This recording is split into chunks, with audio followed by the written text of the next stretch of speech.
Welcome to master key TV. Pinnelli Ramakrishna Reddy గారు arrest అవ్వటం జరిగింది. అదేవిధంగా జగన్మోహన్ రెడ్డి గారు పిన్నెల్లి రామకృష్ణారెడ్డి ములాఖత్తులో కలవటం జరిగింది. దాన్ని ఏ విధంగా చూడొచ్చు ఏంటనేది ఒకసారి సీనియర్ జర్నలిస్ట్ శ్రీనివాస్ వాల్లి గారిని తెలుసుకుందాం. నమస్తే అండి. నమస్తే. సో నిన్న జగన్మోహన్ రెడ్డి గారు పిన్నెల్లి రామకృష్ణారెడ్డిని కలవడం జరిగింది. అసలు దాన్ని ఏ విధంగా చూడొచ్చు అంటే ఒక అరెస్ట్ అయిన ఒక ఎక్స్ ఎమ్మెల్యేని కలవటం జరిగింది. సో దాన్ని అసలు ఏ విధంగా చూడొచ్చు ఏంటి అంటే జగన్మోహన్ రెడ్డి యొక్క ప్రధాన ఉద్దేశం ఏంటంటే కార్యకర్తలకి నాయకులకి అండగా ఉన్నాడు మా నాయకుడు అనేది జనాల్లో తీసుకెళ్ళడం అనేది ప్రధాన ఉద్దేశంగా కనిపిస్తూ ఉంది. పిన్నెల్లి రామకృష్ణారెడ్డి యాక్చువల్గా చేయాలంటే మనం పక్కాగా మనం చూసాం అతను చేసిన తప్పు ఏంటి అనేది. ఈసీ తరఫున కేసు అయింది, కోర్టు నుంచి అతనికి అరెస్ట్ చేయమని ఆర్డర్ వచ్చింది, బెయిల్ కోసం పిటిషన్ పెట్టాడు, బెయిల్ క్యాన్సిల్ అయింది. సో తర్వాత అరెస్ట్ చేయడం కూడా జరిగింది. సో ఇలా అరెస్ట్ అయిన వాళ్ళని ఏదైతే కొంతమంది కార్యకర్తలు మీద దాడులు జరుగుతున్నాయని చెప్పేసి వీరందరికి కూడా భరోసా యాత్ర చేస్తా అన్నాడు, వాళ్ళందరూ ఓదార్చడానికి ఒక యాత్ర చేస్తా అన్నాడు కదా, దాంట్లో భాగంగానే పిన్నెల్లి రామకృష్ణారెడ్డిని కలిసిందని అనుకోవచ్చు. సో వాళ్ళు ధైర్యం నింపడం అనేది ప్రధాన ఉద్దేశంలా కనిపించింది. సో దాన్ని ఆ విధంగానే చూడాలి. అంటే ఇక్కడ ఇంకోటండి, ఇప్పుడు అంతా ఈవీఎంలు పగలగొట్టడం జరిగింది, అదేవిధంగా దాడులు చేయడం జరిగింది మాచర్ల నియోజకవర్గంలో.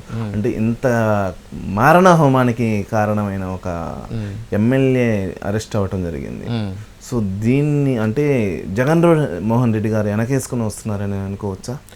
ఖచ్చితంగా దాన్ని ఆ విధంగా చూడాలి. అంటే వైసీపీ కార్యకర్తలు గతంలో చాలా అరాచకాలు చేశారనేది మాకు తెలుస్తూ ఉన్నాయి.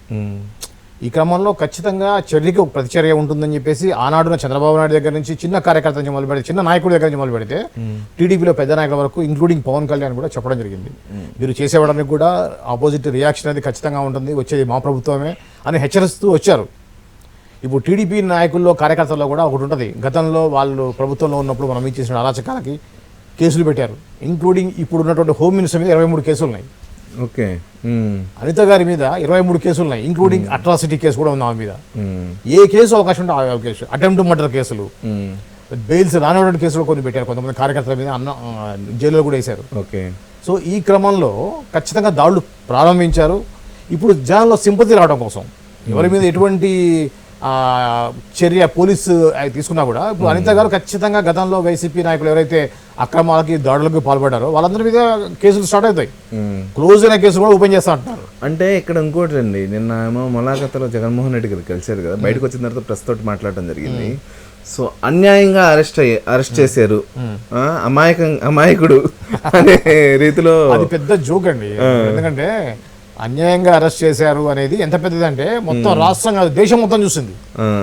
ఈవీఎం మిషన్లు ఏ విధంగా పిన్నెల్లి రామకృష్ణారెడ్డి పలగొట్టాడు, ఏ విధంగా స్టేట్లు దాటి పారిపోయాడు, ఏ విధంగా దొరికాడు, ఎవ్రీథింగ్ అందరికి తెలుసు, రికార్డెడ్ కదా. అది ఎక్కడ ఎవరో చెప్పింది కాదు కదా. చంద్రబాబు నాయుడు ఏదో చేశాడు, ఆ ఫైల్ మీద సంతకం పెట్టాడు, అక్రమంగా చేశాడు 370 కోట్లు, అట్లా కాదు కదా. ఇది రికార్డెడ్ ఎవిడెన్స్ ఉంది ఇక్కడ. యాజ్ ఎ సీఎంగా కింద చేసిన వాళ్ళకి సంబంధించిన దాని మీద అతను సీఎం గురించి సంతకం పెట్టాడు బాబు. స్కిల్డ్ డెవలప్మెంట్ ఆ కేసు విషయంలో డైరెక్ట్ ఇన్వాల్వ్మెంట్ లేదు. అదే ఈ పిన్నెల్లి రామకృష్ణారెడ్డి విషయంలో డైరెక్ట్ గా సీసీ కెమెరాలో ఆయన ఈవెంట్ తీసుకుంటే పలగొట్టడం, తొక్కడం అంతా ఎవ్రీథింగ్ రికార్డ్ అయింది. దాన్ని వాళ్ళు కోర్టు సబ్మిట్ చేశారు, కోర్టు ఆయన అరెస్ట్ చేయమంది, కోర్టు చెప్పిన దాని ప్రకారం అరెస్ట్ చేశారు ఆయన్ని. అది అక్రమ అరెస్ట్ అంటాం అనేది ఇది joke of the year. So అది ఖచ్చితంగా.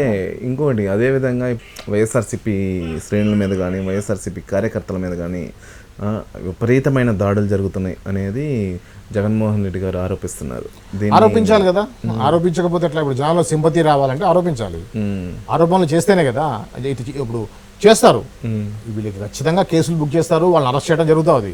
జరిగే ముందే జనాలు ఒక రకమైనటువంటి నెగిటివిటీ, గవర్నమెంట్ మీద నెగిటివ్గా ఇంపాక్ట్ కోసం అని చెప్పేసి జగన్మోహన్ ఇట్లాంటి స్టేట్మెంట్ ఇస్తేనే నిజంగా లేకపోతే వాడు దోషే, వాడి మీద కేసు పెట్టడం నేను చెప్పాను చూడండి, అనవసరంగా మా కార్యకర్తల మీద కేసులు పెడుతున్నారు అనేటువంటిది జనాల్లో దాన్ని తీసుకెళ్ళడం కోసం, ఆ యొక్క నెగిటివ్ ఇంపాక్ట్ క్రియేట్ చేయడం కోసం మాత్రమే జగన్ రెడ్డి ముందుగానే ఇటువంటి ప్లాన్ చేస్తున్నాడు. అంటే ఆల్రెడీ అంటే మనం టీవీలో చూస్తున్నాం, పేపర్లో చూస్తున్నామండి, టీడీపీ శ్రేణులు వైఎస్ఆర్సీపీ కార్యకర్తల మీద దాడులు చేస్తున్నారు అనేది చాలా చోట్ల మనం చూస్తూనే ఉన్నాం ఆల్రెడీ.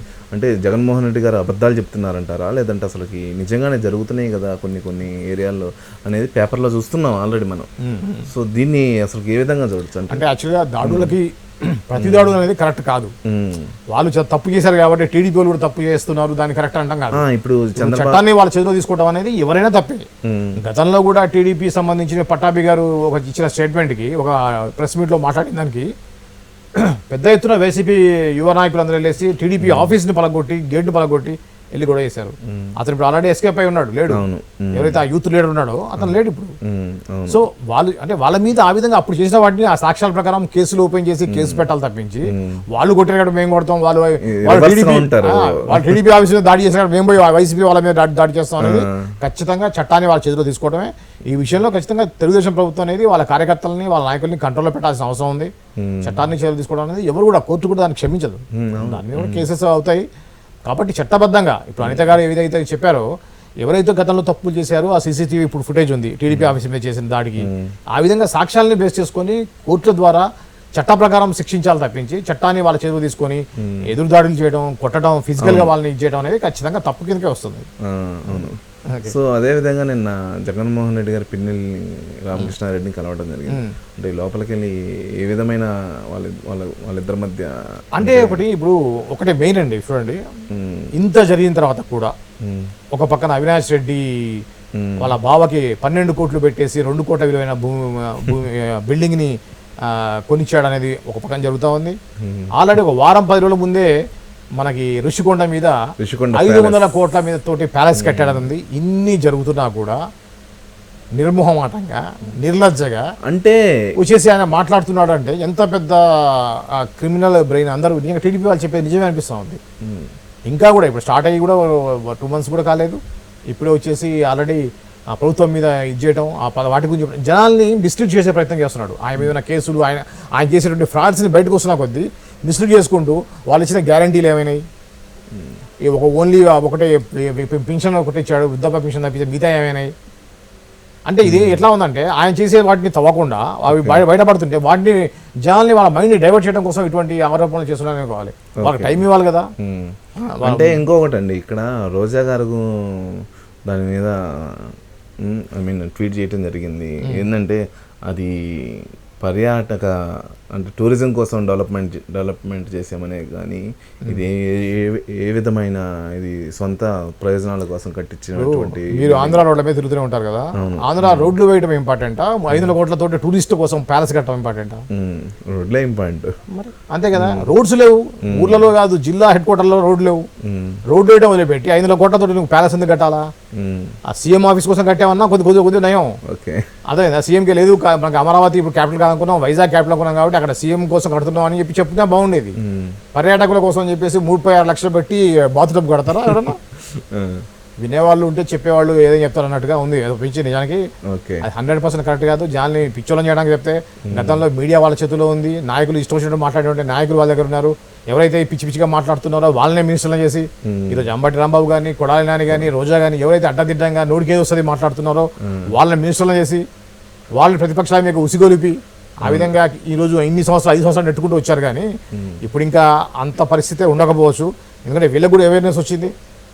ఈ విధంగా కూడా రాజకీయ నాయకులు ఉంటారా, కాబట్టి వీళ్ళు కూడా ఏ విధంగా ఎదుర్కోవాలనేది కూడా చంద్రబాబు నాయుడు గారు ఖచ్చితంగా ప్లాన్ చేస్తారు.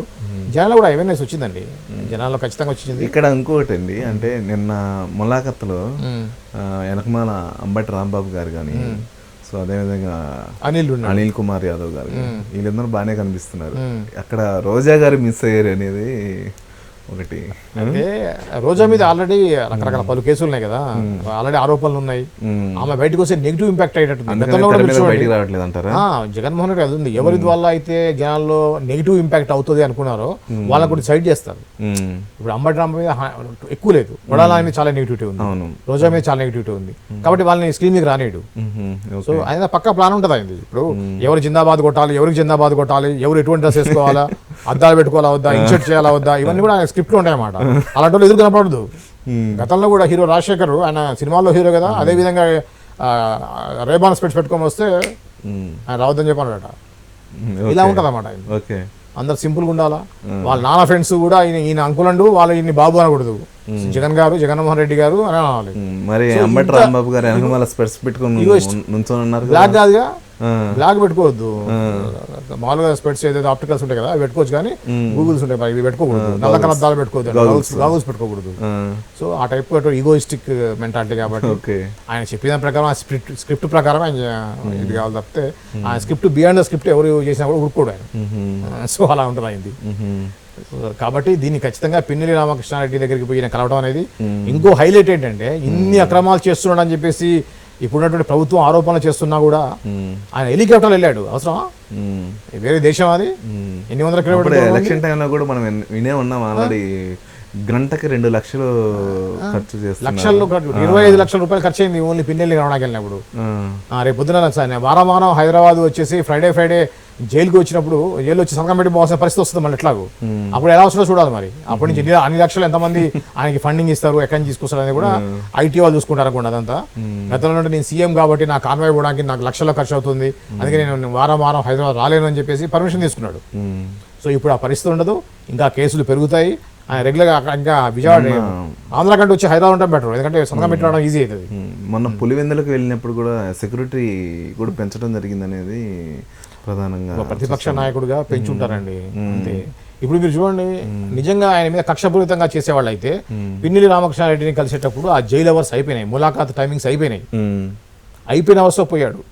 పోయిన తర్వాత అయిపోయింది అని చెబితే జైలు అధికారులు అక్కడ ధర్నా చేద్దామని వాళ్ళ ప్లాన్, పెద్ద ఇష్యూ చేద్దామని చేసి మీడియాని చేసి ఎక్స్సీఎం నన్ను లోపలికి ఎలా చేయలేదని చెప్పి పెద్ద ఇష్యూ చేద్దామని చెప్పి ప్రయత్నం చేశారు. దానికి వాళ్ళు ఏం చేశారంటే ఒక ఎక్స్సీఎంకి మనం మినిమం రెస్పెక్ట్ చేయాలి, టైం అయిపోయినా పర్లేదు, ములాఖాత్కి అవకాశం వేయని చెప్పారు. అయినా పోయాడు. పోయి బయటకు వచ్చి బయట మళ్ళీ దానికి అసలు పర్మిషన్ ఉందా? ప్రెస్ మీట్ పెట్టచ్చా? జైలు ముందు పర్మిషన్ తీసుకొని పెట్టాడా? ఇవన్నీ ఎక్స్క్యూజ్ చేసినా కూడా ఏ విధంగా ఇప్పుడున్నటువంటి గవర్నమెంట్ పోలీసు వాళ్ళు ఆయన రియాక్ట్ అవుతే దాన్ని సింపతి కింద డైవర్ట్ చేయడం కోసం ప్రయత్నం చేశాడు. సో ఎక్కడా కూడా వీళ్ళు అవకాశం ఇవ్వకుండా ఉండవసరికి ఆ ప్రెస్ మీట్ లో రెచ్చిపోయి మాట్లాడి అంటే దీన్ని జగన్మోహన్ రెడ్డి గారు గొడవకి అంతే కూర్చున్నారని అనుకోవచ్చు. గొడవ మీడియా అటెన్షన్ క్రియేట్ చేయడం కోసం ఆయన ఏదో కక్ష ఎక్స్ఏం అయినా నన్ను ఇలా చేస్తున్నారు, మా కార్యకర్తలు ఇంకా దారుణంగా వాళ్ళని వేధిస్తున్నారు అనేది ప్రొజెక్ట్ చేయడం కోసం మాత్రమే పెద్ద డ్రామా క్రియేట్ చేశాడు. హైలైట్ అవ్వడానికి అది వర్కౌట్ అవ్వాలి. వైఎస్ఆర్సీపీని మళ్ళీ ఫేమ్ లోకి తీసుకురావడానికి ఏదో విధంగా లాస్ట్ టైం అంతే కదా, అసెంబ్లీలో కూర్చోకుండా రోడ్ల మీద తిరిగి సింపతి క్రియేట్ చేసుకొని ఒక్క అవకాశం వేయండి, తండ్రి లేని కొడుకుని రాజన్న కొడుకుని మీ ముందుకు వచ్చాడు అని సింపతి క్రియేట్ చేశాడు. సో ఖచ్చితంగా అటువంటి నాయకుల వల్ల రాష్ట్రానికి నష్టం తప్పితే లాభం లేదు. చూడండి, కరెక్ట్ గా తీసుకుంటూ వస్తే ప్రతి ఒక్క డిపార్ట్మెంట్ లో కూడా అవినీతి జరిగి ఉంటుందండి. ప్రతి ఒక్క దాంట్లో అవినీతి జరిగి ఉంటుంది. జనానికి 5,000 10,000 అకౌంట్లో వేసేసి కోట్ల రూపాయలు దండుకున్నారు. సో ఎందుకు అవినాష్ రెడ్డి విషయం చూడండి. అంటే ఇప్పుడు టీడీపీలో అధికారంలో ఉంది, టీడీపీలో అధికారంలో ఉన్నప్పుడు ఇప్పుడు అధికారం అంటే అవినీతి జరిగే అవకాశాలు లేవంటారు. అయితే అనేది రాజకీయాల్లో అంటే మీ పాయింట్ ఆఫ్ వ్యూలో ఇప్పుడు వైఎస్ఆర్సీపీ అధికారంలో ఉన్నప్పుడు అవినీతి జరిగింది అంటారు. ఓకే, ఇప్పుడు టీడీపీ అండ్ జనసేన కూటమి అధికారంలో ఉంది. సో ఇలా అధికారంలో ఉన్నప్పుడు అవినీతి జరిగే అవకాశాలు లేదంటారు. మరి అసలు రాజకీయాల్లో అవినీతి రెండు కలిసిపోయినాయండి. అవును, గతంలో మీరు ఒక పివి నరసింహరావు గారు ఒక మాట అన్నారు, రాజకీయ నాయకులందరూ దొంగలే. అవును, రాజకీయ నాయకులందరూ దొంగలే. మీరు ఒక మంచి దొంగని అనుకోండి, ఉన్న దొంగలో మంచి దొంగని అనుకోండి, దొంగ కాదు అని ఆయన అనలే. అంత పెద్ద సీనియర్ రాజకీయ చాణక్యుడైనటువంటి పివి నరసింహరావు గారే రాజకీయ నాయకులందరూ దొంగలే, అందులో మంచివాడిని అనుకోండి, మంచి దొంగ కొంచెం తక్కువ తప్పులు చేసేవాడిని అనుకోండి అన్నారు. ఇప్పుడు మీరు ఆంధ్రప్రదేశ్ విషయానికి వస్తే పవన్ కళ్యాణ్ అనే ఒక వ్యక్తి మీద చాలా పాజిటివ్ ఇంపాక్ట్ అనేది ఉంది ప్రజల్లో, ఎక్స్పెక్టేషన్ చాలా ఎక్కువ ఉన్నాయి. ఆయన నిన్న కూడా పిఠాపురంలో మళ్ళీ ఒకసారి వాగ్దానం చేశాడు, పవన్ కళ్యాణ్ నేను అవినీతి చేయనని అని చెప్పేసి అక్కడ ప్రమాణం. ఇక్కడ ఇంకోటి జరిగింది, పిఠాపురంలో ఆయన పర్యటనకి వెళ్ళటం జరిగింది. సో అందరూ బైక్ మీద కానీ కారు మీద కానీ పిఠాపురం ఎమ్మెల్యే తాలూకా అనే రాపించుకోవడం జరిగింది. అవును, సో నన్ను కొడతారయ్యా, తీసేయండి అయ్యా అంటే మీరు చూడండి, ఒక ఉప ముఖ్యమంత్రి అనేటువంటి హోదాని కూడా మరి మానవత్వంతో మామూలు కామన్ మెన్ లాగా మాట్లాడాయన. అదే పిచ్చి పిచ్చి మాట్లాడకోతారా ఆయన నన్ను ఆ టైప్ అది సెన్సరీ కొట్టేంత పరిస్థితి కానీ అది తప్పు అని చెప్పడం ఆయన ఉద్దేశం. ఇప్పుడు పవన్ కళ్యాణ్ నేను అభిమానిస్తా కాబట్టి నేను ఏదో నడుస్తూ చెల్తుంది అని కాదు కదా, బండి మీద నెంబర్ ఉండాలా. నువ్వు ఎలక్షన్ టైంలో క్రేజ్ కోసం అని చెప్పేసి నువ్వేదో పిఠాపురం ఎమ్మెల్యే తాలూకు ఉప ముఖ్యమంత్రి పవన్ కళ్యాణ్ తాలూకు అని రాసుకున్నావు, అది కాదు కదా. బండి నెంబరే ఉండాలి. ఏదైతే ఆర్టీఓ వాళ్ళు ఆర్టీఏ వాళ్ళు ఏదైతే ఉన్నారో మన ట్రాన్స్పోర్ట్ సంబంధించినటువంటి వాళ్ళకు సౌకర్యాలు ఉంటాయి. ఎంత ఫాంట్ ఉండాలి, ఎలా ఉండాలి నెంబర్ అనేది, అది ఫాలో కమ్మని చెప్తున్నాడు. అవును, కరెక్ట్. సో అది 100% కరెక్ట్. అంతకే మీకు బైక్ మీద చేయాలనుకుంటే వచ్చి నాకు 2 ఎకరాల స్థలం ఉంది పీఠాపురంలో, అక్కడ తిరగండి, బైక్ ర్యాలీలు చేసుకోండి. చూడండి, దాన్ని బట్టి చూడండి ఎంత జెన్యున్ గా మాట్లాడుతున్నాడు ఆయన అనేది. పిచ్చి పిచ్చి మాటలు పట్టించుకోవాల్సిన అవసరం లేదు. పవన్ కళ్యాణ్ కూడా ఆల్రెడీ ఈ 10 సంవత్సరాల్లో అన్నిటికి కూడా ఆయన ప్రిపేర్ అయి ఉన్నాడు ఆయన. ఓకే. సో ఆయనకు కావాల్సింది ఆయన మోటో ప్రజలకు సేవ చేయాలని, అంతకుమించి వేరేది కనపట్లేదు. ఏ మాత్రం అవగాహన ఉన్నప్పుడు సరే అదే అనుకుంటారు. సో పవన్ కళ్యాణ్ పాలిటిక్స్ తెలవదు అనుకున్న కారణం ఏంటంటే జిమ్ముకు చేయడం తెలియదు, మాయ చేయడం తెలియదు, ఏంటి అక్రమంగా సంపాదించి దాన్ని పార్టీకి పెట్టుకోవడం తెలియదు ఆయనకి. అది అవసరం లేదు. కొత్త నాయకత్వం ఈ విధంగా ఆలోచించాలి. ఇప్పుడు మీరు చూడండి, పవన్ కళ్యాణ్ లాంటి నాయకుడు వచ్చిన తర్వాత చదువుకున్న వాళ్ళు, యువకులు రాజకీయాలకు వస్తారు. రాజకీయం అంటే ఒక వ్యాపారం కాదు, రాజకీయం అంటే ఒక సేవ అనే విషయాన్ని జనాలకి బలంగా తీసుకుపోయే నాయకుడు పవన్ కళ్యాణ్. ఇప్పుడు ఇంతనా అంటే ఒకటండి, జగన్మోహన్ రెడ్డి అనేది స్కామ్లు చేశాడు అనేది ప్రధాన ఆరోపణ జరుగుతుంది ఇప్పుడు. అవును. సో ఇప్పుడు అధికారంలో ఉన్న కూటమి ఏదైతే ఉందో, పవన్ కళ్యాణ్ గారు ఉప ముఖ్యమంత్రి అంటే ముఖ్యమంత్రి తర్వాత ముఖ్యమంత్రి స్థానం అది. ఇప్పుడు పవన్ కళ్యాణ్ గారు స్కాములు చేసే అవకాశం కన్ఫామ్ గా లేదు, 200% లేదు. పవన్ కళ్యాణ్ స్కాములు చేయటం అనేది అసలు మర్చిపోండి మీరు, అది జరగదు. పవన్ కళ్యాణ్ ఊపిరి ఉన్నంత వరకు కూడా ఎక్కడ కూడా రూపాయి కూడా అవినీతి జరగదండి. అదే కాకుండా ఎదుటిన తెలుగుదేశం ప్రభుత్వంలో అవినీతి జరిగినా కూడా ఆయన సహించడు. ఆయనకి అవినీతి పరంగా డబ్బు సంపాదించాలంటే ఆయన పాన్ ఇండియా స్టార్ కావడం పెద్ద విషయం కాదు. ఇండియా లెవెల్లో స్టార్ అయ్యి ఈ రోజుకు 2 కోట్లు తీసుకుంటారు, రోజుకు 10 కోట్లు తీసుకునేంత సీన్ ఉంది పవన్ కళ్యాణ్కి. ఏమో అండి, అంటే ఇప్పుడు రోజుకి 10 కోట్లు తీసుకుంటా అంటున్నారు, ఏడకొస్తే ఆ రాజకీయాల్లోకి వస్తే 100 కోట్లు తీసుకునే అవకాశాలు ఉంటాయి కదండి. ఏం చేసుకుంటాడు ఇప్పుడు రోజా వీళ్ళందరూ ఏం చేసుకుంటున్నారు మరి? అదే విధంగా అలాంటి మనిషి కాదు కదా, అలాంటి మనిషి కాదు కదా. ఉన్న పిల్లల మీద ఉన్నటువంటి ఫిక్స్డ్ డిపాజిట్ తీసుకొని పార్టీకి వాళ్ళకి పెట్టిన వ్యక్తి. నాకు తెలుసండి పవన్ కళ్యాణ్ గురించి. పవన్ కళ్యాణ్ గారు వాళ్ళ దగ్గర పనిచేసే వాళ్ళకు కూడా జీతం వేయడం కోసం ఆయన బిజీగా ఉంటే ఆయన జీతాలు లేట్ అయితే అని చెప్పేసి ఫిక్స్డ్ డిపాజిట్ కట్టేసి ఫిక్స్డ్ డిపాజిట్ ఇంట్రెస్ట్ వాళ్ళకి జీతాలు ఇచ్చేవాడు. నా ఫ్రెండ్స్, నా జూనియర్స్ అక్కడ పనిచేశారు ఆయన దగ్గర. పవన్ కళ్యాణ్ దగ్గరగా చూస్తే ఎవరైనా సరే పవన్ కళ్యాణ్ వదిలిపెట్టరు. ఆయన గురించి ఒక చిన్న మాట కూడా మాట్లాడు. నేను మీడియా ఉన్నప్పుడు ఎదురుగా మాట్లాడేవాళ్ళు ఏదో మాట్లాడుతూనే నేను వదిలేస్తా తప్పించి, వాస్తవం అంటే నాకు తెలుసు, నవ్వుకుంటా. నేను పవన్ కళ్యాణ్ గురించి పిచ్చి పిచ్చిగా మాట్లాడితే నవ్వుకుంటా. వాట్ ఈస్ పవన్ కళ్యాణ్ అనేది పవన్ కళ్యాణ్ దగ్గర నుంచి అర్థమవుతుంది. పవన్ కళ్యాణ్ ఇలాంటి చీప్ టెక్నిక్స్, చీప్ రాజకీయాలు చేయాల్సిన అవసరమే లేదు. చూడండి, పవన్ కళ్యాణ్ అనే వ్యక్తి దేశంలో ఒక గొప్ప నాయకుడుగా ఎదిగేటువంటి టైం ముందు చూస్తారు. కమింగ్ 5 years లో పవన్ కళ్యాణ్ అంటే ఏంటి అనేది ఇండియా మొత్తం గుర్తిస్తుంది. ఇండియా గుర్తిస్తుంది, ప్రపంచం కూడా గుర్తించే పరిస్థితి వస్తుంది. యువకులు రాజకీయాలకు రావాలి, అవినీతి లేని రాజకీయాలు కావాలి. అర్థమైందా? రాజకీయాలు అనేది ఒక వ్యాపార మార్గం కాకూడదు, సేవా మార్గం కావాలి. ఇక్కడ ఇంకోటి ఉందండి, పక్కన ఎవరైతే చంద్రబాబు నాయుడు గారు మామూలుగా వైఎస్ఆర్సీపీ శ్రేణులు ఏదైతే అని అంటుంటారు, అవినీతికి పరాకాష్టాలు అంటుంటారు. వైఎస్ఆర్సీపీ శ్రేణులు చంద్రబాబు నాయుడు గారు గతంలో చేసి ఉండొచ్చు, గతంలో జరిగి ఉండొచ్చు. ఇప్పుడు అందరికీ తెలుసు, రాజకీయాల్లో పెట్టుబడిదారులను తీసుకొచ్చిందే చంద్రబాబు నాయుడు అని చెప్పేసి గతంలో ఉన్నటువంటి సీనియర్ ఆయనతో పాటు పనిచేసిన వాళ్ళు అంటూ ఉంటారు. ఎన్టీ రామారావు గారు ఉన్నప్పుడు అప్పుడే స్టార్ట్ అయింది రాజకీయాల్లో, డబ్బులు ఎక్కువ ఉండేది కాదు. రామారావు గారి టైంలోనే చంద్రబాబు నాయుడు గారు ఎప్పుడైతే టీడీపీలోకి వచ్చారో అప్పుడే కార్పొరేట్ సంస్థలని రాజకీయాల్లో తీసుకురావడం అనేది స్టార్ట్ అయిందంటారు. సో కావచ్చు, అప్పుడున్న పరిస్థితులు అలా ఉన్నాయి. ఒక పార్టీ ఎగ్జిస్ట్ అవ్వాలంటే రాజకీయం చేయాలి. ఈరోజు బీజేపీ అనేది మీరు చదువుకున్న వాళ్ళది, దేశభక్తి ఉన్నది అని చెప్పేసి అనుకుంటున్నారు. అది కూడా వాళ్ళే చెప్తున్నారు, మేము రాజకీయం, మాది రాజకీయ పార్టీ, మేము రాజకీయాలు చేస్తా ఉంటున్నారు. రాజకీయం చేయాలి మరి, ముళ్ళుతో తీయాలా? నువ్వు రాజకీయం చేయమని కూర్చొని హరిరామ హరే కృష్ణ అంటే ఇంట్లో కూర్చొని భజన చేస్తా అంటే బీజేపీని గెలిపారు ఈ రోజు. అంతే కదా. సో అంతే కదా. మొన్నదా కూడా చదువుకున్న పార్టీ, ఉన్న అగ్రవర్ణాల పార్టీ బీజేపీ అన్నారు. ఈ రోజు ఎప్పుడైతే అమిత్ షా, మోడీ వచ్చేసి దానికి కమర్షియల్ రాజకీయ పార్టీగా నడిపించారు కాబట్టి ఈ రోజు దేశంలో 3వ ప్రభుత్వాన్ని ఏర్పాటు చేసింది. కానీ తగ్గింది కదండి లాస్ట్ టైం కంటే. ఇప్పుడు బీజేపీ 3వ ప్రభుత్వాన్ని ఏర్పాటు చేసింది బీజేపీ అంటే దాని యొక్క ఇంపాక్ట్ చాలా ఎక్కువ. ఎందుకంటే 2 సార్లు చేసిన తర్వాత 3వ ఖచ్చితంగా నెగిటివిటీ ఉంటుంది. ప్రభుత్వంలో ఉన్న ఎంత పెద్ద గొప్ప ప్రభుత్వం చేసినా కూడా ఉంటుంది. అలాంటప్పుడు కామన్ అది. పెద్ద అంటే తెలంగాణలో 8 సీట్లు వచ్చినట్టే మామూలు విషయం. అంటే అదే కాదు, ఇప్పుడు తెలంగాణ అంటే స్టేట్ డివైడ్ అవ్వడానికి కారణమైనటువంటి కేసీఆర్ గారినే మూడోసారి రాకుండా చేసిన గవర్నమెంట్. సో అట్లా ఖచ్చితంగా రాజకీయాల్లో ఉంటాయి. రాజకీయాల్లో అవినీతి లేదు అంటే అంత ఫులిష్ థింగ్ ఇంకోటి లేదు. అవినీతిని తగ్గించాల కోసం ప్రయత్నం చేయాలి తప్పించి, పవన్ కళ్యాణ్ గారు చెప్పినట్టుగా అవినీతిని తగ్గించాలి, అవినీతి చేసేవాడిని ప్రశ్నించాలి.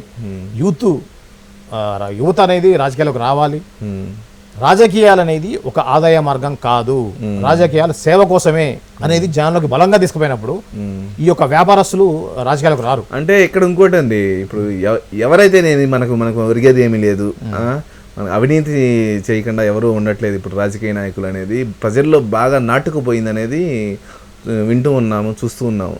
దీన్ని అసలుకి పవన్ కళ్యాణ్ గారు కానీ చంద్రబాబు నాయుడు గారు మార్చే అవకాశాలు ఉన్నాయంటారా? ఒకటండి, ఏదైనా ఒక సైకిల్ అండి.